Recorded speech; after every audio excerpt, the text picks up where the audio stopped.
दोस्तों, पिछले वीडियो में हमने देखा था कि कैसे इमेज बॉक्स में इमेज को डिस्प्ले कराते हैं।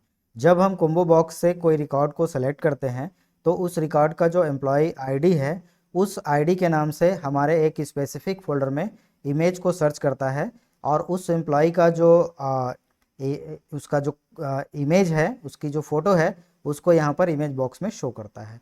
उस वीडियो में मैंने एक क्वेश्चन किया था आपसे और उसमें पूछा था मैंने कि क्या होगा यदि किसी एम्प्लॉय का जो फ़ोटो है, जो इमेज है, हमारे उस फोल्डर में एम्प्लॉय इमेज नाम की जो फोल्डर है उसमें ना हो।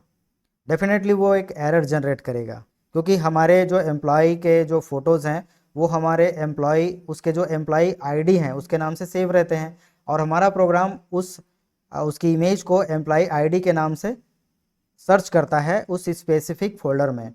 तो यदि उसको वो इमेज फाइल नहीं मिलेगी तो वो एरर जनरेट करेगा।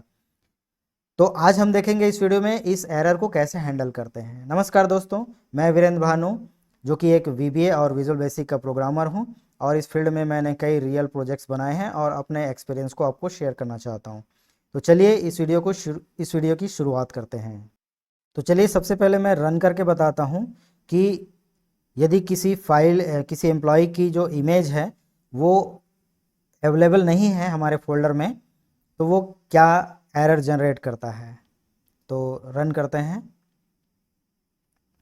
ये देखिए 101, ये जो एम्प्लॉय है इसकी फ़ोटो है यहाँ पर हमारे फोल्डर में, तो ये शो कर रहा है। यदि हम दूसरी फ़ोटो लेते हैं, दूसरा एम्प्लॉय सेलेक्ट करते हैं, इसकी भी इमेज है, ये भी शो हो रहा है। लेकिन यदि हम इसको करते हैं तो ये देखिए यहाँ पर एरर जनरेट हो रहा है। इसका ये मतलब है कि 103, यहाँ पर जो 103 एम्प्लॉय कोड जिस एम्प्लॉय का है उसकी इमेज हमारे फोल्डर में नहीं है। चूँकि हमने जो एम्प्लॉय की जो फ़ोटो स्टोर की है अपने फोल्डर में, तो उसका नाम जो रखा है वो एम्प्लॉय आईडी के नाम से रखा है। ये देखिए यहाँ पर जो एम्प्लॉय की जो फ़ोटो है उस एम्प्लॉय का जो भी एम्प्लॉय आईडी है उसी के नाम से उसकी इमेज को सेव किया गया है। ठीक है, तो यहाँ पर देखिए 103 जो एम्प्लॉय है उसकी इमेज यहाँ पर अवेलेबल नहीं है। 102, उसके बाद 104 आ गया। ठीक है, ऐसे ही दो तीन इमेज मैंने यहाँ पर नहीं नहीं लिए हैं। जैसे 103 है, एक 109 है, इसकी भी इमेज अवेलेबल नहीं है। और एक है आई थिंक एक है 116 का, ये देखिए। तो ये तीन एम्प्लॉय की इमेजेस यहाँ पर अवेलेबल नहीं है, तो उसमें एरर जनरेट हो रहा है। बाकी के जो एम्प्लॉय हैं उनकी इमेज चूँकि है तो उनकी इमेज यहाँ पर शो कर रहा है। ठीक है, तो इस एरर को कैसे हैंडल करते हैं वो हम देखेंगे। तो चलिए चलते हैं अपने कोड विंडो पर और यहाँ पर हमने कोडिंग की है कॉम्बो बॉक्स के क्लिक इवेंट पर और ये है हमारा इमेज को शो करने का कोड। तो यहाँ पर हम क्या करेंगे, सबसे पहले चेक करेंगे कि पर्टिकुलर उस एम्प्लॉय की फ़ोटो है कि नहीं। कैसे कैसे चेक करेंगे, तो हमको पता है कि एम्प्लॉय की जो इमेज है हमारे फोल्डर में वो एम्प्लॉय आईडी के नाम से है। पर्टिकुलर जिस एम्प्लॉय की फ़ोटो हम अपने फोल्डर में सेव कर रहे हैं तो उस एम्प्लॉय का जो एम्प्लॉय आईडी है उसी नाम से उसकी इमेज को सेव किया गया है। तो हम सबसे पहले चेक करेंगे कि ये जो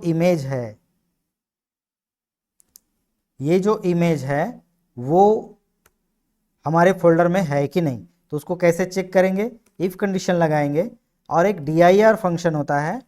dir फंक्शन में इसको हम vba.dir लिखेंगे और इसमें हम इस फाइल का पाथ लिख देंगे इस तरह से।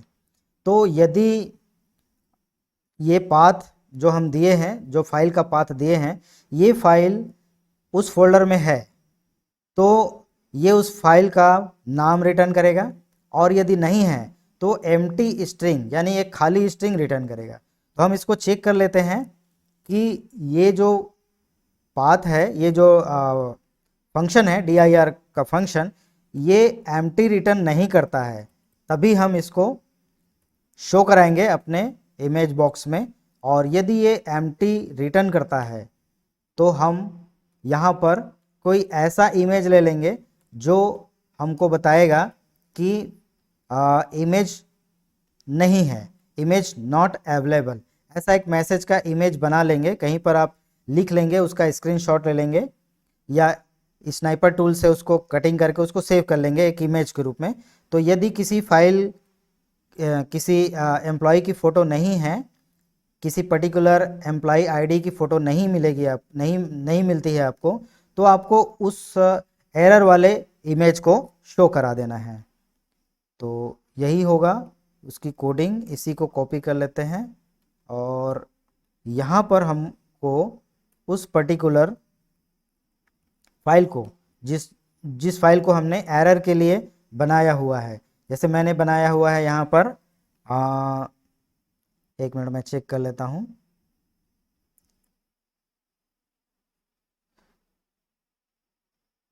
ये नो इमेज के नाम से एक मैंने फाइल बनाई हुई है जिसमें लिखा है इमेज नॉट अवेलेबल।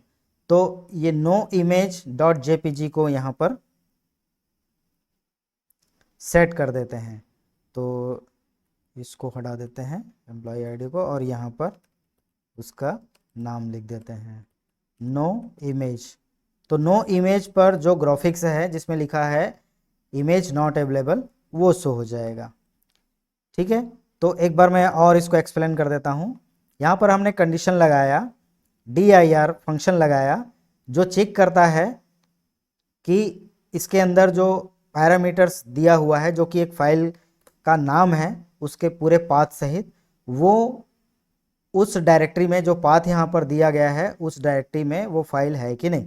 जैसे डायरेक्टरी कौन सा होगा, तो ये हमारा डायनेमिक डायरेक्टरी होगा, दिस वर्कबुक डॉट पाथ। ये दिस वर्कबुक एक ऑब्जेक्ट है जो कि करंट वर्कबुक को रिटर्न करता है, उसको रिप्रेजेंट करता है। जिस वर्कबुक में हम काम कर रहे हैं उस वर्कबुक को रिप्रेजेंट करने के लिए ये ऑब्जेक्ट वेरिएबल यूज़ किया जाता है, दिस वर्कबुक।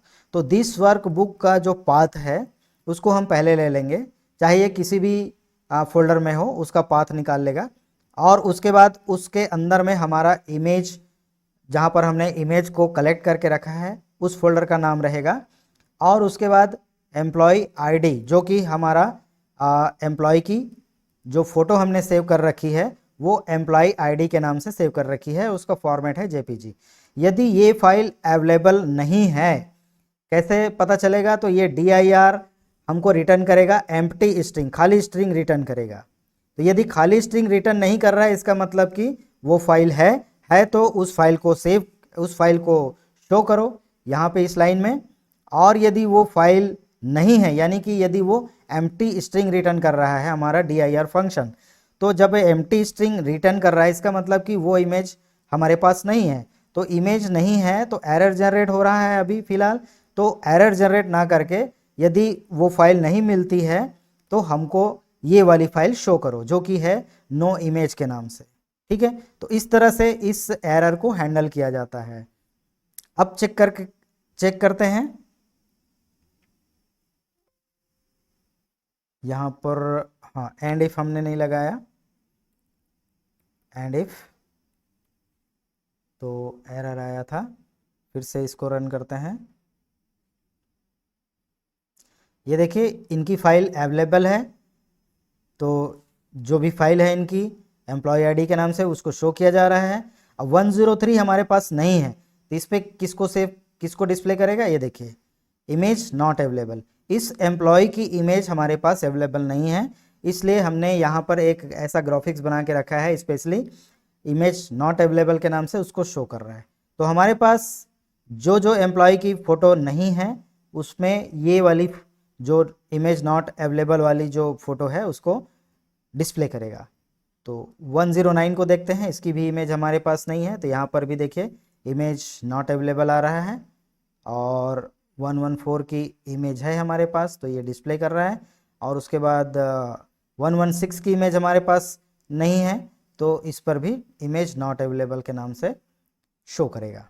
ठीक है, तो इस तरह से इस एरर को हैंडल करते हैं। ओके फ्रेंड्स, तो ये वीडियो आपको ज़रूर पसंद आया होगा। पसंद आया तो इसको लाइक करिए, शेयर करिए और कमेंट करिए और चैनल को सब्सक्राइब जरूर करिए। मेरे पिछले वीडियोस आपको डिस्क्रिप्शन पर मिल जाएंगे उसके लिंक, तो उसको भी आप देखते जाइए, क्योंकि एक सीरीज़ चल रहा है, 1 बाय 1 एक दूसरे से रिलेटेड वीडियोस मैं बना रहा हूं और बहुत अच्छी अच्छी वीडियोस मैं आगे भी बनाऊंगा VBA के ऊपर। तो आप मेरे चैनल के साथ बने रहिए और चैनल को सब्सक्राइब करके बेल आइकॉन को जरूर दबाइए, क्योंकि उसमें नोटिफिकेशन आपको मिल जाएगा जैसे ही मैं अपना वीडियो डालता हूं, तो वो वीडियो आप देख पाएंगे। Okay friends, thanks for watching my video. Thank you very much.